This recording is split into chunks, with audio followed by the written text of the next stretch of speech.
जय हिंद दोस्तों। मेरे बगल में आप एक शख्स को देख रहे हैं जिनका नाम है अश्विनी उपाध्याय। ये वकील हैं और सुप्रीम कोर्ट में पीआईएल लगाते हैं। पीआईएल में इनके ज़्यादातर मुसलमानों के ख़िलाफ़ होती है या मुसलमानों से जुड़ी हुई चीज़ों के ख़िलाफ़ होती है। ये आरक्षण का विरोध करते हैं। ये कहते हैं कि संविधान बदल देना चाहिए। ये सुप्रीम कोर्ट में संविधान बदलने के लिए पीआईएल लगाते हैं। ये कहते हैं कि ये जो संविधान है ये ठीक नहीं है। ये संविधान इनको इसलिए बुरा लगता है कि ये संविधान ने दलितों को, आदिवासियों को, पिछड़ों को, मुसलमानों को, सबको बराबर का अधिकार दिया है, सबको सम्मान दिया है।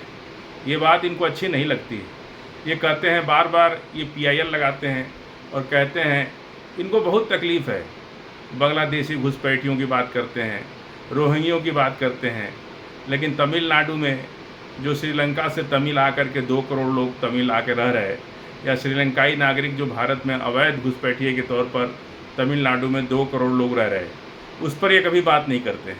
केवल मुसलमान रोहिंग्या चूँकि मुसलमान हैं, बांग्लादेशी मुसलमान हैं, इसलिए ये केवल बांग्लादेशी रोहिंग्या की बात करते हैं। अब बांग्लादेश की बात ये क्यों करते हैं? क्योंकि जब एनआरसी हुआ तो उसमें 14 लाख हिंदू और 6 लाख मुसलमान निकले। यानी सिर्फ जो बांग्लादेशी आए थे भारत के अंदर, उसमें से 14 लाख हिंदू और 6 लाख मुसलमान हुए।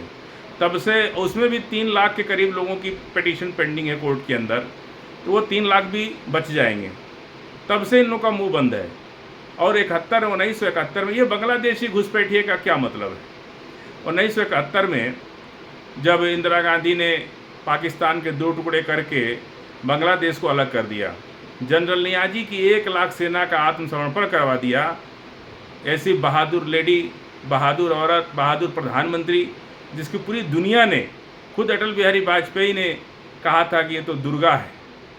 आज जब 1971 में बांग्लादेश और पाकिस्तान का युद्ध हो रहा था, तो वो नागरिक जो युद्ध से प्रभावित हुए थे, जिनको अपना घर छोड़ना पड़ा था, जिन्होंने पाकिस्तान और बांग्लादेश में, भारत और पाकिस्तान के बीच में उन्होंने भारत को अपना देश चुना था, वो भारत में आके शरण लिए। श्रीमती इंदिरा गांधी पूर्व प्रधानमंत्री ने उनको भारत में आने, ससम्मान भारत में आने का अवसर दिया, क्योंकि उन्होंने बांग्लादेश को छोड़ करके, पाकिस्तान से अलग होकर के भारत को अपना देश, भारत की सेना का साथ दिया था। इसके लिए भारत ने उनको अपने देश में जगह दी। आज 40 साल के बाद उनकी संतानों को आप घुसपैठिया कह रहे। जो हमारे देश का सहयोग किया, जिसने हमारे देश को अपनाया, जिसने पाकिस्तान के खिलाफ जा कर के भारत को अपना देश बनाया, भारत की सेना का सम्मान किया, भारत की सेना के साथ दिया और जनरल नियाजी की 1 लाख सेना को आत्मसमर्पण करने के लिए मजबूर किया, ऐसे जो लोग प्रभावित थे उनको ससम्मान श्रीमती इंदिरा गांधी पूर्व प्रधानमंत्री जो थी, उन्होंने भारत में उनको जगह दी। आज 40 साल के बाद उनके बच्चों को आप घुसपैठिया कह रहे, उनका तिरस्कार कर रहे, उनका अपमान कर रहे। चाहे कोई हो, हिंदू हो, मुसलमान हो, सिख हो, ईसाई हो, बात इससे नहीं है। सबको एक नज़र से देखना चाहिए। जिसने हमारा और हमारे देश का साथ दिया, वो हमारे लिए कभी भी सम्मानजनक है, कभी भी उसका अपमान करना ठीक नहीं है। लेकिन अश्विनी उपाध्याय ये बार बार पीआईएल लगा के बांग्लादेशी नागरिक कह करके उन लोगों का अपमान करते हैं, जिनके पुरखों ने, जिनकी पीढ़ियों ने, जिनके बाप दादाओं ने हमारे देश का साथ दिया, हमारे देश का मान सम्मान बढ़ाया। आज 40 साल के बाद ही उनकी पीढ़ियों को ये लोग गाली दे रहे, उनका अपमान कर रहे, उनका तिरस्कार कर रहे। ये कैसे ठीक है? और सिर्फ मुसलमान, ये एक भी पीआईएल इनकी भ्रष्टाचार के खिलाफ नहीं है।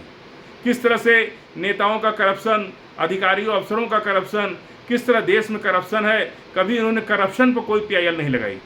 कभी इस देश के अंदर गरीबों को, मजलूमों को, दलितों को ज़मीन नहीं मिली, दलितों को सम्मान नहीं मिला, दलितों को शिक्षा नहीं मिली, उस पर इनकी कभी पीआईएल नहीं लगती है। खाली पीआईएल जो लगाते हैं, खाली मुसलमान, बांग्लादेशी, रोहिंग्या। और कभी इन्होंने अपने पीआईएल में आज तक ये नहीं, कोई भी भाजपा का नेता कभी ये जिक्र नहीं करता है कि तमिलनाडु में जो श्रीलंकाई नागरिक आके गैर तरीके से रह रहे, घुसपैठिया हैं, शरणार्थी हैं, उनको भी बाहर किया जाए। लेकिन जो श्रीलंका से तमिल हमारे देश के तमिलनाडु राज्य में आके रह रहे, उन पर कभी ये लोग बात नहीं करते। उनको कभी नहीं कहते हैं कि वो अवैध घुसपैठिया हैं या शरणार्थी हैं। लेकिन हमेशा रोहिंग्या चूँकि मुसलमान हैं, बांग्लादेशी को ये लोग पहले मुसलमान ही समझते थे, लेकिन एनआरसी के बाद तो मालूम हो गया कि नहीं, उसमें 3 लाख मुसलमान हैं, बाकी तो हिंदू हैं। अब वहाँ इनका मुंह बंद हो गया।